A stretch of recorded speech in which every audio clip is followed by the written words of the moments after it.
Hello students, welcome back to my YouTube channel. तो आज की इस वीडियो में हम सॉल्व करने वाले हैं CU CET पीजी केमिस्ट्री का जो एंट्रेंस हुआ था 2020 का, उसके क्वेश्चंस को हम सॉल्व करेंगे इस वीडियो में। तो मैंने लास्ट वीडियो में आपको इसकी स्ट्रेटजी के बारे में बताया था कि जो 1 to 25 नंबर जो क्वेश्चंस होते हैं वो हमारे जनरल एप्टीट्यूड और उसके साथ साथ जो है आपको कुछ मैथमेटिकल क्वेश्चन भी आपको वहाँ पे पूछते हैं। तो इसीलिए मैं इस वीडियो में वो सारे क्वेश्चन सॉल्व नहीं कराने जा रहा हूँ अभी। अगर आपको उसके सॉल्यूशन चाहिए होंगे तो आप मुझे कमेंट सेक्शन में बोल सकते हैं, मैं उसके रिगार्डिंग भी आपके लिए एक वीडियो बना दूंगा। तो अब जो है हम बात करते हैं हमारे जो बेसिक मेन टॉपिक है, जो कि केमिस्ट्री से रिलेटेड जो क्वेश्चन आते हैं उन चीज़ों को जो हम यहाँ पे सॉल्व करने वाले हैं। तो एक एक करके सॉल्व करते हैं और जितना हो सके मैं उसका डिटेल सॉल्यूशन आपको देने की कोशिश करूंगा। तो वीडियो में एंड तक बने रहेगा क्योंकि वीडियो बहुत इंपॉर्टेंट होने वाली है।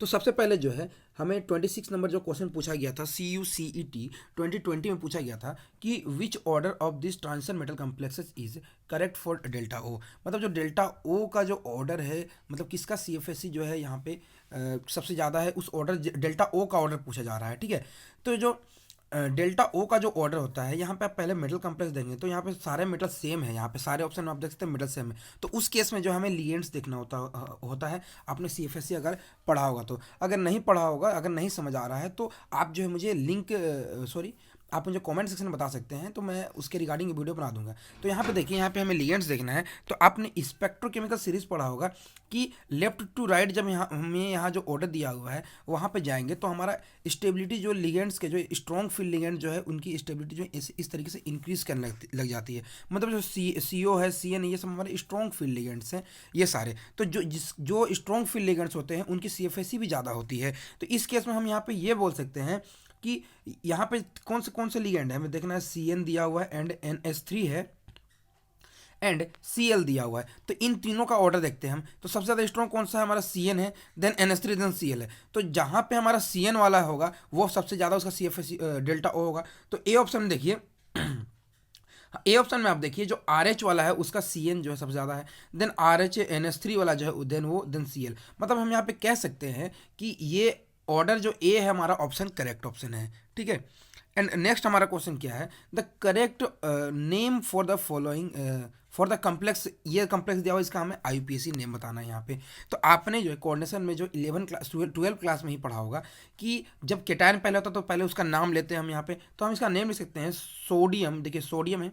देन उसके बाद में जब हम नेगेटिव चार्ज वाले कम्प्लेक्स में यहाँ पे जाएंगे, यहाँ पे नेगेटिव चार्ज होगा एंड Na पॉजिटिव, यहाँ पे ऐसे तोड़ेंगे इसको हम, तो मतलब Na पे प्लस होगा। तो हम यहाँ पे ये लिख सकते हैं कि सोडियम एमीन। देखिए ए जो अल्फ़ाबेटिकल ऑर्डर भी हम लेते हैं तो A then B then C वाले को लेते हैं। तो पहले लेंगे sodium, then amine, then B से ब्रोमाइड, देन C से chloride and sorry chlorido, and bromine को ब्रोमिडो बोलते हैं। ठीक है, क्लोरिडो ब्रोमिडो नाइट्राइटो प्लेटिनेट 1-। ठीक है, जो ओवरऑल चार्ज होगा 1- होगा। तो यहाँ पे देखिए ऑप्शन डी जो है हमें दिया हुआ है कि सोडियम एमीन ब्रोमिडो क्लोरिडो नाइट्राइटो प्लेटिनेट 1-। तो हमारा ये हो जाएगा, ये हमारा आंसर हो जाएगा इसका।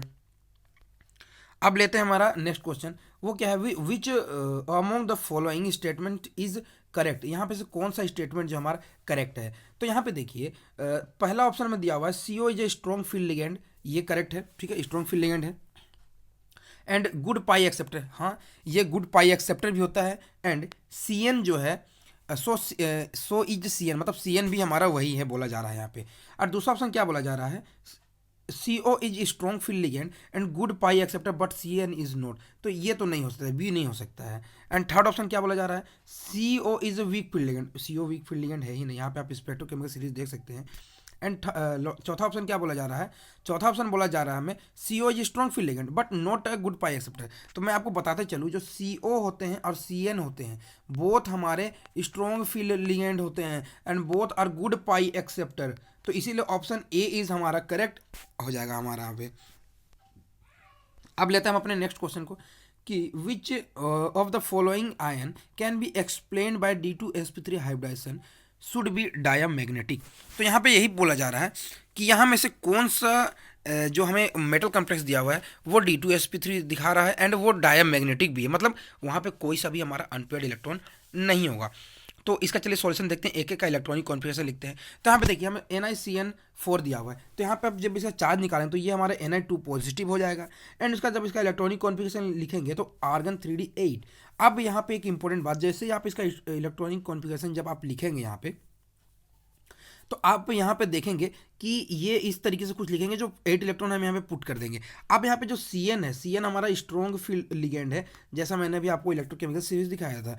तो स्ट्रॉन्ग फील्ड लिगेंड तो पेयरिंग करा देगा, तो ये इलेक्ट्रॉन जो है यहाँ पेयरिंग हो जाएगा और यहाँ पे सिर्फ एक ही ऑर्बिटल बचेगा, एक ऑर्बिटल बचेगा। तो हमें लेकिन लाना क्या है, हमें D2 लाना है। तो यहाँ पे तो D1 आ रहा है, तो ये तो ऑप्शन नहीं हो सकता है। दूसरा ऑप्शन देखते हैं, FeCN6 4-, तो यहाँ पे 3D6 हो जाएगा Fe2 पॉजिटिव का। और जैसे ही 3D6 होगा तो यहाँ पे जो है आप इलेक्ट्रॉन जब पुट करेंगे तो हमारे कुछ 6 इलेक्ट्रॉन इस तरीके से पुट करेंगे। अब यहाँ पे 4 ऑर्बिटल जो हमारे वैकेंट है, जब यहाँ पे CN जो स्ट्रॉन्ग फील्ड लिगेंड, तो इन दोनों को ये पेयरिंग करा देगा, ये दोनों को पेयरिंग करा देगा।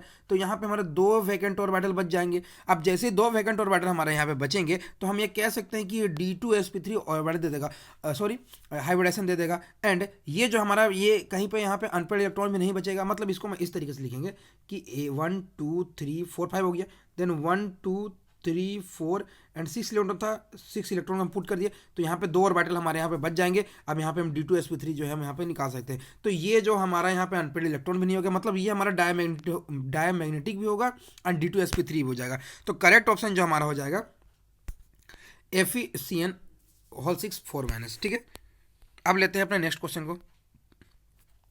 नेक्स्ट क्वेश्चन में क्या दिया हुआ है, in octahedral complex ions the T2G orbitals are, जो T2G ऑर्बिटल्स आर वो होते क्या हैं। तो देखिए आपने CFSE पढ़ा होगा, उसमें आपने देखा होगा कि जो स्प्लिटिंग होती है वो T2G और EG में होता है फॉर ऑक्टाहेड्रल कॉम्प्लेक्स में।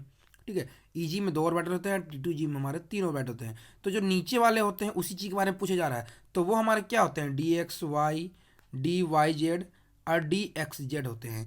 तो हमारे क्या क्या हो जाएंगे, और यहाँ पे देखिए ट्रिपली डिजेनरेट होता है ये, ठीक है ना, 3 यहाँ पर वाले ट्रिपली डिजेनरेट। तो ऑप्शन देखते हैं हमारे कौन सा है, ट्रिपली वाले देखते हैं। ए हमें दिया हुआ है, ए में, सी में, डी में ट्रिपली डिजेनरेट सी है। लेकिन यहाँ पे देखिए जो सी ऑप्शन है, सी ऑप्शन में बोला जा रहा है triply degenerate set of orbitals DX/DY/DZ।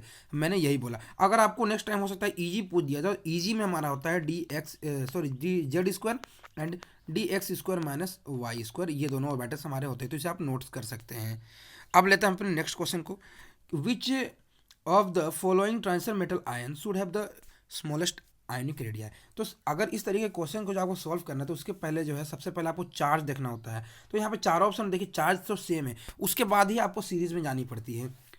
तो आपको पता है लेफ्ट टू राइट जाते हैं तो हमारा साइज जो है डिक्रीज करने लगता है। तो उसी केस में जो आप देखिए, जो यहाँ पे क्रोमियम जो है, वेनेडियम है, और ही भी ज़्यादा जो पीरियोडिक टेबल में लेफ्ट साइड में आएगा।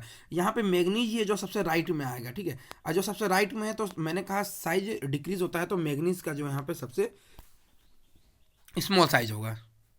अब लेते हैं अपना नेक्स्ट क्वेश्चन को, the correct ground state term for nickel 2 positive. तो इसके लिए मैंने एक ट्रिक भी बनाया हुआ है, मैं उसके लिंक डिस्क्रिप्शन दे दूंगा, आप उसे जाके देख सकते हैं। विदिन 5 सेकंड में आप जो है कैलकुलेट कर पाएंगे उस ट्रिक को देखने के बाद में। लेकिन मैं यहाँ अभी कॉन्सेप्ट से आपको इस क्वेश्चन को सॉल्व करने बताता हूँ।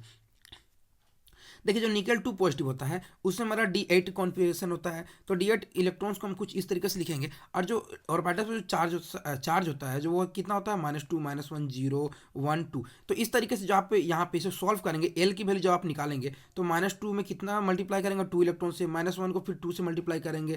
तो यहाँ पे देखिए -2 को 2 से किए, -1 को 2 से किए, एंड 0 को 2 से किए, देन 1 को 1 से, एंड यहाँ पे 2 इलेक्ट्रॉन को 1 से किए मल्टीप्लाई। तो इस तरीके से सॉल्व करेंगे तो हमारा कुछ L का जो वैल्यू है, हमारा L का वैल्यू यहाँ पे 3 आ जाएगा। तो अब यहाँ पे देख सकते हैं कि 0 वैल्यू के लिए L का वैल्यू S होता है, 1 के लिए P होता है, 2 के लिए D होता है, एंड 3 के लिए F होता है।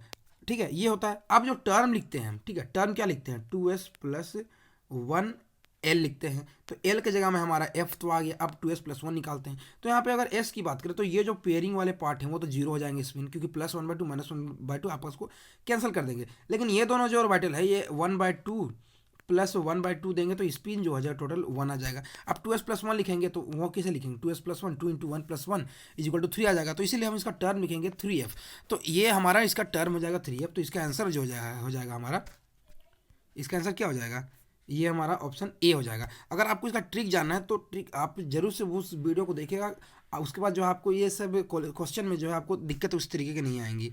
अब जो लेते हैं हम अपने नेक्स्ट क्वेश्चन को कि correct statement about the selection rules in electronic transaction should be. जो करेक्ट स्टेटमेंट है सिलेक्शन रूल्स के लिए वो क्या है, तो देखिए वहाँ पर हमारे पास जो दो सिलेक्शन रूल होते हैं वो होते हैं कि Laporte selection rule and spin selection rule. Spin selection rule हमें क्या बोलता है कि जो डेलेस मतलब जो स्पिन जो चेंज होता है आफ्टर किसी भी ट्रांजिशन के बाद में डेल्टा एस जो स्पिन चेंज होता है वो जीरो होना चाहिए, एंड जो ट्रांजिशन जो होता है मतलब ट्रांजिशन होना चाहिए वो प्लस माइनस वन होना चाहिए। वो कैसे कि अगर इलेक्ट्रॉन जो है जंप कर रहे हैं तो एस से अगर पी पे जा रहे हैं तो ये del L is equal to हमारा वन हो जाएगा। लेकिन वही जगह में अगर डी से यहाँ पे मान लीजिए डी है, ये डी से डी में जा रहे हैं तो ये जो है लेपोरेट फॉरबिडन हो जाएगा। तो इस तरीके से जो ट्रांजिशन ये होते हैं। तो यहाँ पे देखिए ऑप्शन पहला देख सकते हैं कि electronic transition involve a charge change in parity and between the state of same multiplicity are allowed. यहाँ पे क्या बोल रहा है कि इलेक्ट्रॉनिक ट्रांजिशन जो होते हैं इन्वॉल्व करेंगे चेंज इन पारिटी, मतलब यहाँ पे यही बोला जा रहा है कि जैसे कि मैंने अभी बोला लेपोरेट क्या बोला कि अगर एस से पी में जा रहा है मतलब यहाँ पे पारिटी की जो चेंजिंग आ रही है, और यहाँ पे क्या बोला जा रहा है सेम स्पिन मल्टीप्लिसिटी होगा तो वो अलाउड होंगे। तो ठीक है सेम स्पिन मल्टीप्लिसिटी है तो वो अलाउड होंगे मैंने बोला। लेकिन उसी जगह में क्या बोला गया, सेकंड ऑप्शन क्या बोल रहा है electronic transition involving change in parity and between states in different multiplicity आ रहा है, डिफरेंट मल्टीप्लिसिटी नहीं अलाउड होता है, ये बात हो गया। एंड सी ऑप्शन क्या बोला जा रहा है कि electronic transition involving no change in parity and between the state of same multiplicity are allowed. मतलब क्या बोला है यहाँ पे नो चेंज इन पारिटी होना जा रही है बोल रहा है, मतलब एल से एल में जाएगा तो यहाँ पे डेल एल का जो वैल्यू है सॉरी एस से एस में जाएगा तो यहाँ पे डेल एल का जो वैल्यू हो तो जीरो आ जाएगा, तो लेपोरेट इसी तरह से फॉरबिडन हो जाएगा। तो ये ऑप्शन हमारा सी भी नहीं होगा। एंड चौथा ऑप्शन क्या बोला जा रहा है electronic transition involving no change in parity. ठीक है नो चेंज इन पार्टी ये भी फिर गलत हो गया क्योंकि चेंज तो होना चाहिए। तो सही ऑप्शन हमारा क्या हो जाएगा ऑप्शन ए हो जाएगा, क्योंकि चेंज इन पार्टी होना चाहिए, स्पिन मल्टीप्लिसिटी जो है हमारा हमारा क्या है होना चाहिए सेम होना चाहिए। अब लेते हैं अपने नेक्स्ट क्वेश्चन को। तो वो क्वेश्चन क्या है हमारा which one of the following complex most likely to form deviate from the spin only magnetic moment. कौन सा जो है स्पिन ओनली मैग्नेटिक मोमेंट से है, ठीक है वो डेविएट करेगा। तो मैं आपको ये बताते चलूँ कि जो स्पिन ओनली मैग्नेटिक मोमेंट जब हम कैलकुलेट करते हैं तो उसमें T2G जो होता है T2G जो होता है वो पूरी तरीके से जो है हमारा क्या होना चाहिए सिमेट्रिकल होना चाहिए, तो वो डेविएट नहीं करता है। लेकिन जहाँ पे T2G जो है हमारा अनसिमेट्रिकल हो जाता है तो वो डेविएट कर जाता है। तो इसके लिए हम यहाँ पे देखते सॉल्व करते हैं कि पहला जो ऑप्शन है NiS2O के लिखेंगे तो ये निकल 2 पॉजिटिव आ जाएगा एंड 3D8 आ जाएगा। 3D8 को जब आप पुट करेंगे तो यहाँ देखिए इलेक्ट्रॉन जब हम पुट करेंगे तो T2G और Eg में जो हमारे इस तरीके से इलेक्ट्रॉन्स फिल होंगे। उसी तरीके से Zn2 पॉजिटिव के लिए करेंगे जो ZnS2 था उसके लिए D10 होता है तो ये तो पूरी तरीके से फील्ड हो जाएंगे। तो यहाँ पे देखिए T2G यहाँ पे दोनों में सेम मतलब अनसिमेट्रिकल नहीं है। अनसिमेट्रिकल किसको बोलते हैं, जैसे कि मान लीजिए 1 2 3 इस तरीके से इलेक्ट्रॉन प्रेजेंट होते हैं सिमेट्रिकल है, लेकिन उसी जगह में एक इलेक्ट्रॉन और आ जाएगा तो वो हमारा अनसिमेट्रिकल हो जाएंगे। अब देखते हैं नेक्स्ट जो हमें दिया हुआ था ऑप्शन क्या था MnS2O 2 पॉजिटिव होल 6 2 पॉजिटिव, तो ये D5 है इस वीक फील्ड लिगेंड है। तो D5 जो हमारा कुछ इस तरीके से इलेक्ट्रॉन्स आप अरेंज कर सकते हैं। लेकिन उसी जगह में अगर COS2O होल 6 2 पॉजिटिव लेंगे तो ये हमारा कोबाल्ट 2 पॉजिटिव हो जाएगा और ये D7 हो जाएगा। और D7 हो जाएगा, D7 का इलेक्ट्रॉन्स को जब आप फिल करेंगे कुछ इस तरीके से यहाँ पे 3 हम यहाँ पे ले लेते हैं एंड यहाँ पे 2। तो देखिए H2O जो है वीक फील्ड लिगेंड है। तो यहाँ पे देखिए अगर मैं यहाँ पे कलर चेंज कर लेता हूँ तो यहाँ पे देखिए 7 इलेक्ट्रॉन है 1 2 3 ठीक है एंड 4 5 6 7। तो यहाँ पे आप देख सकते हैं कि ये जो ऑर्बिटल है ये हमारा अनसिमेट्रिकल हो रहा है, मतलब ये जो है ऑर्बिटल कंट्रीब्यूशन भी देगा। T2G अनसिमेट्रिकल जहाँ होता है वहाँ ऑर्बिटल कंट्रीब्यूशन हो जाता है, इसीलिए जो है ये स्पिन ओनली से जो है डिवाइड कर जाएगा। तो करेक्ट ऑप्शन हमारा आ जाएगा डी। अब लेते हैं हमारे नेक्स्ट क्वेश्चन को। वो क्या है which of the following molecules is odd one out in its bonding properties. तो इसके लिए एक मैं आपको अगर इस क्वेश्चन को तरीका बताऊं, क्योंकि देखिए अगर आप इसे सॉल्व करने जाए तो कुछ प्रॉब्लम हो सकती है। लेकिन यहाँ पे आप देखिएगा जब आप CO3 का जब आप स्ट्रक्चर ड्रॉ करेंगे तो आपको देखिएगा यहाँ पे C double bond O and यहाँ पे O माइनस यहाँ पे O माइनस, तो आपको यहाँ पे एक पार्शली जो है यहाँ पे डबल बॉन्ड कैरेक्टर आपको तीनों में दिखेगा। उसी तरीके से SO3 का स्ट्रक्चर ड्रॉ करेंगे तो आप कुछ इस तरीके से करेंगे। उसी तरीके से BF3 का जो स्ट्रक्चर ड्रॉ करेंगे तो हमारा कुछ इसे इस तरीके से करेंगे। अब यहाँ से बैक बॉन्डिंग के थ्रू जो है यहाँ पे डबल बॉन्ड कैरेक्टर आ जाएगा। लेकिन एक केस यहाँ पे CH4 जो है, तो यहाँ पे आप देखिए यहाँ पे सिंगल बॉन्ड कैरेक्टर है, मतलब ये मॉलिक्यूल जो है और मॉलिक्यूल से जो है अलग है, इसीलिए इसका करेक्ट ऑप्शन हमारा आ जाएगा सी। तो इस तरीके क्वेश्चन को जो है आपको इस तरीके से करना है। तो उम्मीद है आपको ये सारे सॉल्यूशन जो है समझ आए होंगे, और अगर नहीं समझ आता है तो आप मुझे कमेंट सेक्शन में बता सकते हैं, मैं उसको दोबारा आपको क्लियर करने की कोशिश करूंगा। तो मिलते हैं नेक्स्ट वीडियो में, हम इससे और आगे क्वेश्चन को सॉल्व करेंगे। धन्यवाद।